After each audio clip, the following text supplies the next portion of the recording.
to relate to you over the next 60 minutes the British history of rock and roll.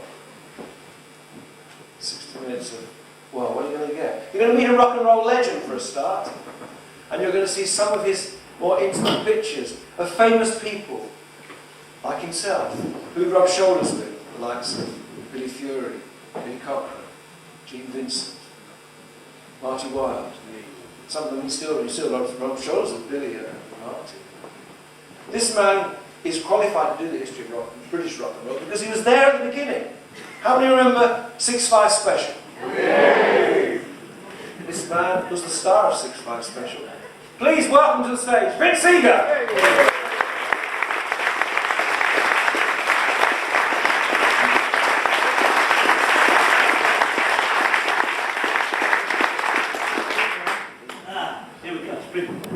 Hectic 15 minutes, isn't it? But we're there. Is this on? No. We'll get there. What do we need? The band, by the way, when Vince brought the band, is really good. Just another take. Now he tells me. Is that it? That's it. Now, we start. We're going to start in the days before proper amplifiers and microphones. We're going to start in the days when Vince was a little boy, a little singer. Yeah, we are. And by the way, this isn't my laptop. We had to borrow Jeff's. So he might not be the only John Holmes you'll see tonight. Show some pictures of just a quick one of Eddie Cochran. Okay. Keep going. There we are. This was the tour I did with Eddie Cochran, which was the turning point in my life, basically. It's when I decided not to be a pop star and changed. Gene Vincent, Eddie Cochran, myself. I worked with him for a month. Eddie became a very, very dear friend. This was, if anybody saw the show, is how I used to tart myself up in this amazing jacket that was more like a lino, because it didn't have sparkle. And this is myself with Eddie and Gene. Before the show one night, I don't know what it was, press. Fancy having that photograph, eh? Being on the same bill as those two. But you know, Eddie and I became very, very, very close. A lot closer than I realised we were. It was him that said it, and then this is the programme, and somebody gave him this a few years ago. It's actually the programme from the tour.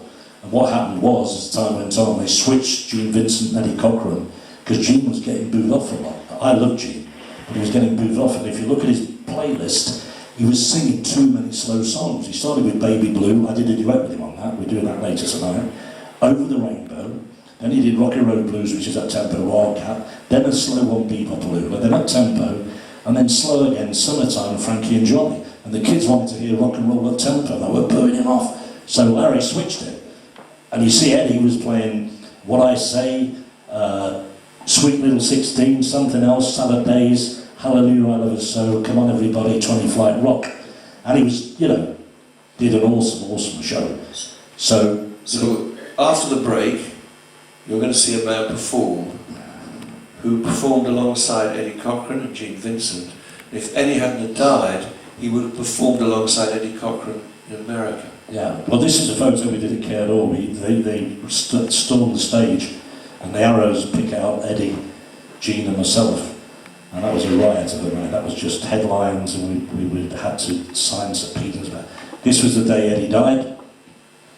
I was at the hospital. This was the day I fell out with Palms, because he said to the press, Eddie was still alive. This was about 2 o'clock in the afternoon. He said Eddie was alive. So I say Eddie was alive, but Larry Palms was saying how Eddie's next record was 3 Steps to Heaven.